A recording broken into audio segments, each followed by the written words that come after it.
Assalamualaikum warahmatullahi wabarakatuh. Perkenalkan, nama saya Rivaldi Putra, NPM 20721086. Pada kesempatan kali ini, saya akan menyampaikan hasil dari bisnis plan yang telah saya buat.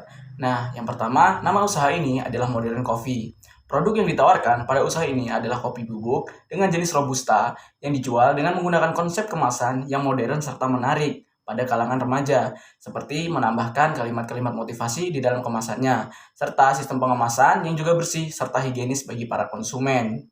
Nah, adapun yang melatar belakangi saya mengambil usaha ini adalah di mana kita melihat pola hidup masyarakat yang ada di Indonesia yang gemar mengkonsumsi minuman-minuman kopi. Selain itu, kopi juga adalah salah satu produk unggulan perkebunan yang ada di Indonesia. Selanjutnya adalah analisis SWOT. Nah, analisis SWOT pada usaha kali ini adalah sebagai berikut. Yang pertama, strength atau kekuatan. Nah, kekuatan daripada produk ini yaitu adalah sistem penjualan modern dan melalui media sosial. Nah, dengan menggunakan sistem ini, maka para konsumen ataupun para calon pembeli tidak perlu repot-repot keluar rumah, dan tentunya sistem ini lebih praktis dan juga lebih memudahkan para konsumen. Yang selanjutnya, weakness atau kelemahan. Nah, kelemahan daripada produk ini sendiri yaitu adalah banyaknya pesaing yang menjalankan usaha kopi bubuk dengan jenis yang sama. Selanjutnya adalah opportunities atau peluang. Nah, peluangnya itu adalah kopi yang dikemas dengan menggunakan kemasan yang modern dan juga menarik, tentunya akan menarik minat para konsumen ataupun minat para masyarakat, apalagi terutama pada kaum-kaum muda. Yang selanjutnya adalah threats atau ancaman. Ancamannya sendiri adalah akan banyaknya para pesaing yang menggunakan konsep yang sama pada penjualan kopi bubuk tersebut, yaitu adalah menggunakan sistem kemasan modern yang ada pada kopi bubuknya. Nah, yang selanjutnya adalah struktur organisasi. Nah, struktur organisasi yang ada pada usaha ini masih bisa dibilang relatif simpel karena usaha ini termasuk usaha yang masih kecil. Nah, struktur organisasinya yang pertama adalah pemilik. Pemilik sendiri atau bisa disebut dengan owner adalah yang menanamkan modal dan juga mendirikan usaha Modern Coffee ini. Yang tentunya seorang pemilik atau owner harus memiliki sikap yang kreatif dan juga inovatif.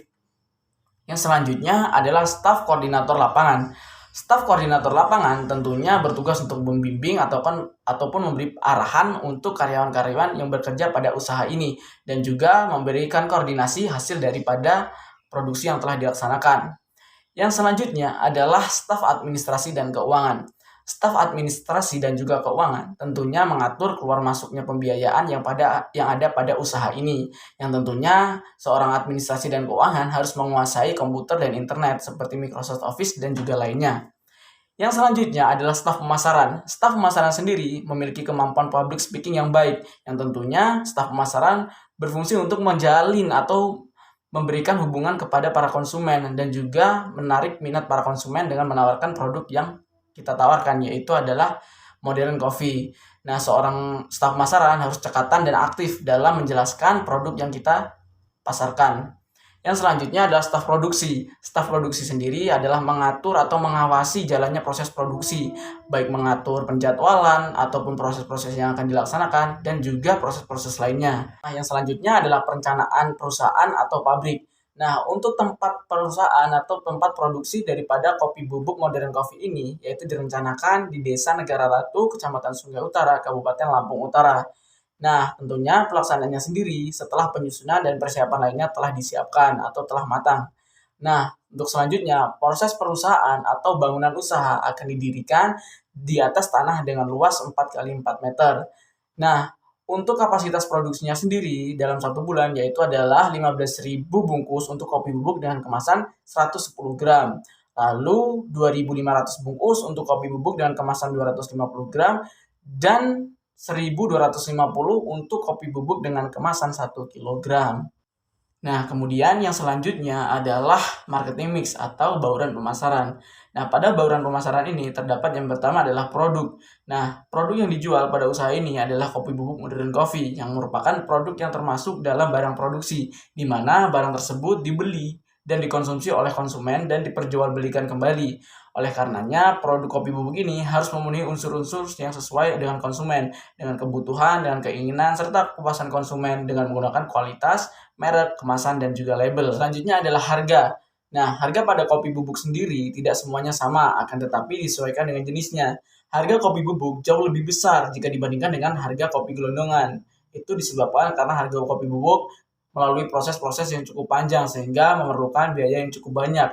Nah, harga kopi bubuk sendiri di lingkungan masyarakat biasanya per kilogram rata-rata antara 80 sampai dengan 180.000 tergantung dengan jenis kopi yang ditanam oleh para petani. Selanjutnya adalah distribusi. Saluran distribusi pasar yang diinginkan pada usaha modern coffee ini adalah saluran distribusi yang bersifat searah, di mana antara konsumen dan produsen. Karena diharapkan melalui saluran distribusi ini akan mengurangi biaya distribusi dan adanya margin perdagangan di tingkat pedagang pengecer. Kemudian yang terakhir adalah promosi. Nah, pada kopi bubuk modern coffee ini, promosi yang dilakukan adalah melalui media online. Selain media online, promosi juga akan melalui event-event pariwisata yang ada dan juga membuka kedai-kedai kecil-kecilan di beberapa titik agar promosi pun tepat tersebar dan juga produk banyak dikenal. Nah, selain itu, packaging yang kita miliki dari produk kopi bubuk modern coffee ini juga akan mempengaruhi tingkat minat konsumen yang melihat bagaimana packaging atau bungkus dari kopi ini sendiri yang sangat menarik. Kemudian selanjutnya yang terakhir adalah anggaran keuangan. Adapun anggaran keuangan yang terdapat pada usaha kali ini adalah yang pertama ada perkiraan modal tetap. Yang pertama meliputi tanah dan bangunan, yaitu di dalamnya pembelian tanah dan juga pembangunan. Nah, yang kedua adalah mesin dan peralatan, meliputi mesin-mesin pengolahan seperti penggilingan, mesin sangrai, lalu ada mesin karton sealer untuk mengatur pengemasan, dan mesin-mesin lainnya. Yang ketiga adalah kendaraan usaha ataupun sepeda motor. Yang keempat, peralatan dalam kantor, dan yang terakhir adalah cadangan kenaikan dana. Untuk semua total dari perkiraan modal tetap sendiri berjumlah 43.950.000. Yang selanjutnya adalah perkiraan modal kerja dalam 1 bulan. Nah, untuk tenaga kerjanya sendiri, yaitu gaji pimpinan, lalu ada gaji staf administrasi dan lapangan, dan gaji staf lainnya. Lalu yang kedua ada sediaan berupa bahan baku, bahan bakar, dan juga bahan-bahan lainnya. Nah, dari perkiraan modal untuk 1 bulan ini didapat sebanyak 203.312.000. Sehingga kebutuhan investasi awal pada usaha kali ini adalah berjumlah 247.262.000. Mungkin sekian penjelasan dari bisnis plan yang telah saya buat. Sebelumnya saya mohon maaf bila banyak kesalahan dalam kesempatan kali ini. Saya akhiri, wabillahi taufiq wal hidayah. Wassalamualaikum warahmatullahi wabarakatuh.